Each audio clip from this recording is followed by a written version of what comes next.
Hola, organizing gals. Today we are going to talk about organizing your children's bedrooms. So we want to talk about what step number one is. Step one is imagine. Imagine what kind of room that you want to create for your children. There was a study that was done on 20 geniuses and what was the common denominator between all of them. There was only two things that they were saying. One was that they all came from stable home environments, and the other was that they read a lot of fantasy. And you know, if you think about that, reading a lot of fantasy built these geniuses' imaginations. And you know, Einstein in 1907 created the concept of the elevator thought experiment, where he imagined in his mind an elevator moving through space, and it helped him come up with the theory of relativity. So we need to make our children's bedrooms into rooms that are peaceful oases. You might be raising a genius. Also, 1/3 of the population is affected by hoarding. And when I was a child, I would go to some of my friends' houses and their room was like a foot deep. And hopefully they learned how to organize at some point in their life. But it was really hard to play in their bedrooms. And hoarding affects 1/3 of the population. I myself am partially a hoarder. I have food storage, I have clothes, I have books, I have games, but we can walk. So if you can walk and see the floor, I don't consider you a true hoarder, but don't feel guilt and shame about hoarding. Go talk to a therapist, you know, try to figure out what the issue is, but what you want to do is don't raise little hoarders.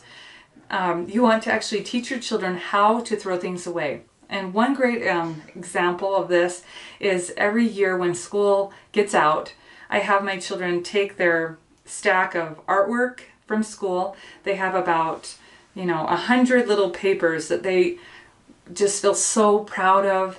And then I tell them, I need you to save 20. And so then they have to go through the agonizing choice of which things to throw away. And I just say, just choose the 20 that you love, that represent your year, what you learned, and your best work. And one year when I was doing this with one of my sons, we put it in a 3-ring binder, so a lot of the artwork was so large, we couldn't put it in the book. And so we had to take a picture of it and save it that way. And he was crying. He felt so sad, but I was blessing his life because he was learning how to throw things away. That's a teachable skill, and we can help our children gain the skill when they're young so they don't have to have such a hard time making those decisions when they're older. The next step in organizing is create motivation.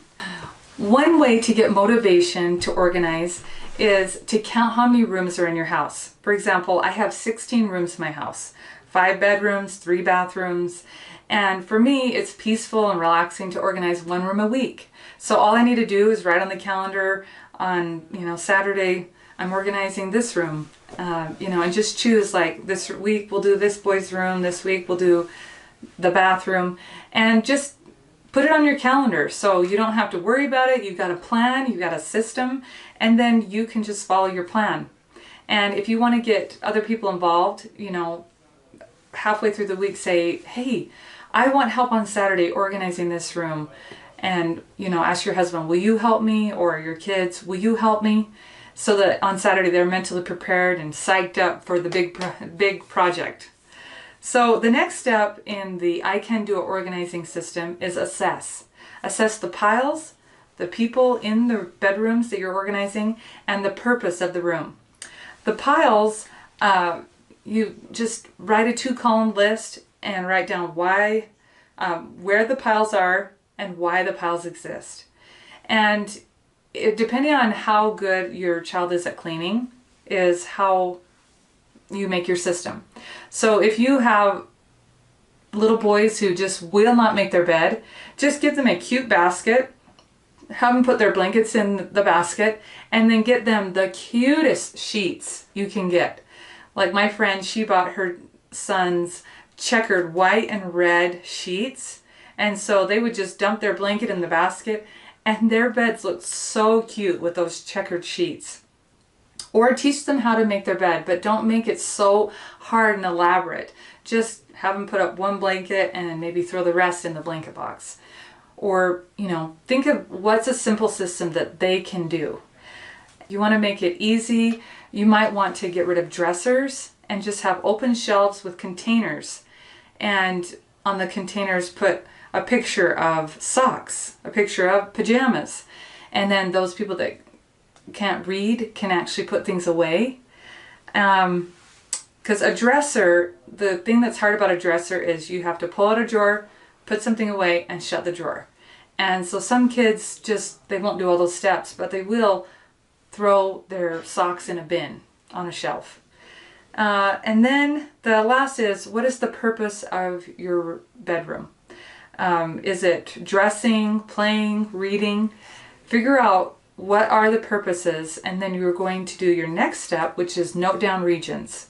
And you're going to have one dressing region. Instead of having their shoes over in the corner where it looks cute, and their dresser in another corner, and then all their other things in the closet, just group everything close to the closet, and then make it so that dressing is a one-stop shop for them. They take off their pajamas, they put on their clothes, they put on their socks. You could even hang over the door a shoe hanging organizer, so they've got their shoes hanging right there, so they can just get dressed, shut the closet, and it's that easy. The next step is determine containers. And this is where you're just looking like, do I want dressers? Do I want a bookcase for books or toys? Do I want shelves? Do I want hooks? I definitely recommend hooks because children will hang up their coat on a hook, their backpack on a hook. A lot of times they will not hang up a coat if they have to hang it on a hanger or some complex system. It's just too hard. And then step number 6 is organize. Use the Toads speed sorting system, and you'll get a trash, an other room box, an action box, a donation box, and a storage box. And then you'll just stay in the room that you're organizing, and you'll just speed sort into those 4 boxes and your trash can. And you won't leave the room, you'll just speed sort, and just make quick decisions on, should I keep this, should I let it go, keep, let it go. And then the next step is inscribe. That's where you will label everything you've organized. A lot of times this is where people quit. They don't label, and then a week later the room is a disaster and they worked for hours. Well, if you do not label, there's no way that your child will memorize where everything goes. And so label, make it easy for them, so that they can have fun in their room and they know where things go and they can find their toys and they can play with their friends and they're not embarrassed when their friend comes and says, hey, well, do you have any toys we can play with? And they can bring them into their room and grab some toys. Then the last step is train to maintain. And that's where you train your children. If you only train them on 2 things, train them on these 2 things. Number 1, always put your dirty clothes in the dirty clothes hamper. And every day, make your bed.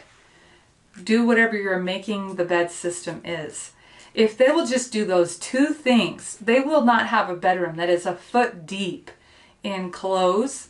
It might be a foot deep in toys, but that means you need to declutter toys. And you can always put toys on vacation. When my mom had her last 2 little boys, they had 11 toy bins, and they would only let 2 come in the room at a time. And then the rest were out in the garage, and they were on vacation because when they had all the toys in the room, all the boys did were they dumped out all the toys. They didn't play with any, they just dumped them out. They loved the sound of the Legos going shh all over the room. So put the toys on vacation, keep the toys in the room that the kids want to play with. And I want to give you one last story of hope. There were 2 sisters that had a bedroom, and they put masking tape on the floor, which I would never do that. Don't do that because it creates a sticky residue that you will never get rid of. But anyway, they separated the room by the masking tape, And one girl was tidy and one girl was not tidy. And the research has proven that however clean a person is in the home that they're growing up in, just in a general sense, like how clean their mom and their dad was, that's about how clean they will be. And so these two sisters, they grew up in a clean home. And when they grew up, the tidy sister was still tidy and the untidy sister became tidy. So there's hope. So just teach your children how to tidy. You will be tidy, they'll be tidy. And let's see how you do on organizing your children's bedrooms. Good luck. This is Crystal Meldrum with OrganizeYourJoy.com.